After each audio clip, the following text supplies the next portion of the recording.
And then the third one is one that we kind of initially missed, Senate Bill 403, which now adds political subdivisions to laws about disrupting state meetings. So I guess technically the language in the state laws is that you cannot disrupt, like a legislative body or something, or a state Hmm. meeting. This will make it so that it applies to political subdivisions. So city council, school board, Right. other groups, um, which again, like, not the problem we have. It's like a few protests last year against a body that was and still kind of is out of control in like the Oklahoma County Jail Trust. Hmm. I mean, do we need to change law to make it so that, I mean, what, you can pull everyone out of the room? Like, it just seems like there's better ways to solve that problem than passing a law making it illegal to protest. Well, and I mean, I think this is something that is in response to the legislature, like the one legislator, like knocking on the door, being requested to be let into the meeting. I mean, like that's what this is attacking. This, and it's saying that even going down to school board. I mean, I remember, I work with a lot of kids sometimes, and I remember parents just being like, "Oh yeah, people showed up to my school board meeting who weren't even a part of my, town or weren't even a part of my district." And it's like still they're like arguing for the safety of all the children, like so it's just like we're really gonna like stop protesters from coming in and being like kids should have free lunch or like something like that. Like I don't understand the value of silencing those voices. The only there should be never silencing of voices, not even from the president of the PTA. Yeah, and like that's like the thing about this.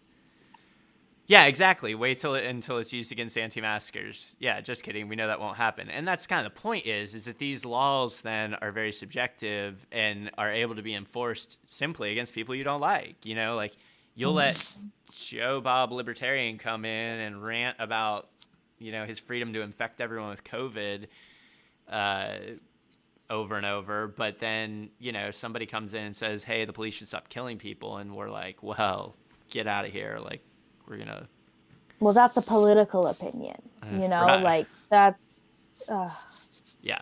So, I mean, that, yeah. I mean, Ron made a good point here. There was a case out of the federal circuit in Louisiana trying to hold someone civilly liable for what happened during a protest, and the conservative circuit shot it down. mhm. So, I mean, yeah. I mean, it is hard to, like, chain liability from unrelated actors together, but I don't know. I mean, being in a lot of political conversations, people are scared to do basically anything because, you know, Right. some.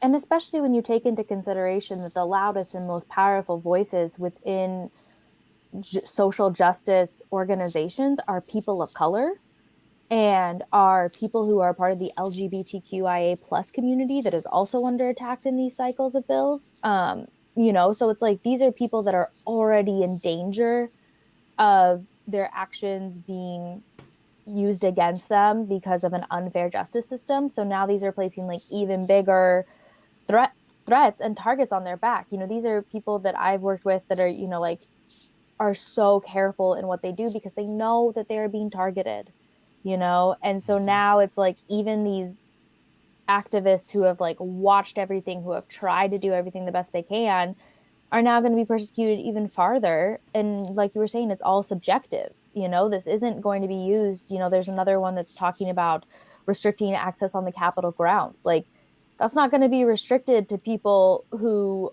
are like, I don't know, storming the Capitol. Yeah, right. These are going to be used against people who are trying to speak up for a voice that is in opposition to this strong Republican and right wing leadership.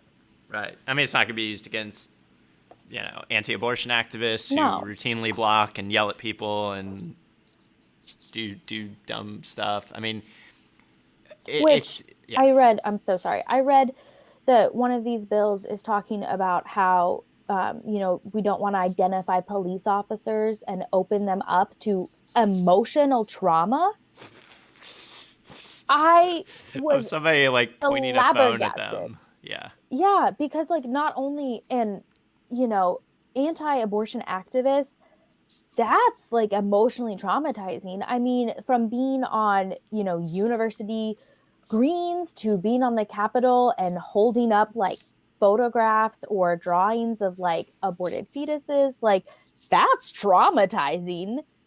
I mean, people who are arrested without having a conviction on them, their names are given to the news, like their names are put out there before anything has been proven against them. So I don't understand why putting officers' information, like I'm not talking about releasing Officer Bob's like home phone number and address, Yeah. but badge number is public information, and there should be other, forms of identification to say these people are persecuting us. People are Yeah. always saying there's like 10,000 good cops and only one bad cop. It's like, okay, well, then let's get the bad cop out there. Like, if you're Yeah. saying that it's not a systematic problem and it's bad eggs, then I should be able to throw the eggs and like make them splatter across TV screens. Yeah. Yeah. I mean, they apparently not. That will now be, and it'll be hard to uphold these, I think. I mean, but the chilling effect will be is having to fight it in court, having to get drugged downtown, and all that stuff. So I mean, they know exactly what they're doing and who they want to target with it. So anyway, I posted in the Twitch chat our campaign. Once the governor signs it, this turns into like more of a fundraising thing to go after them. But yeah, I mean, these guys just, I mean, they're just like listening to the comment section of YouTube or of most news articles, like just people who interpret the world in a way that is exceedingly violent and unnecessary. So that is who these bills look out for. That is who, that is who's driving that, is really crazy reactionary people who probably agree in some cases that George Floyd shouldn't have died, but definitely don't want you to speak out about it in any way that they don't like. Right. So it's just grotesque. Well, and like bringing up George Floyd's murder, I think that one of the things we're seeing constantly coming out about this trial is that the defense is trying to push that the people who were standing there, who were watching, who were, bystanders, were amplifying it. And they're almost turning it on these people who were saying, oh, well, Chauvin lost focus because these people were standing there saying, get off of this man. Yeah. And so it's been said all over the internet by people who are much smarter than me, but people are saying like these bystanders are showing more guilt and more regret over George Floyd's murder than the people who committed it. That is psycho. Like, what is wrong with people? Like, how have you dialed your level of accountability to your fellow humans down to that point where it's like people who witnessed it feel more responsible than the people who perpetrated it?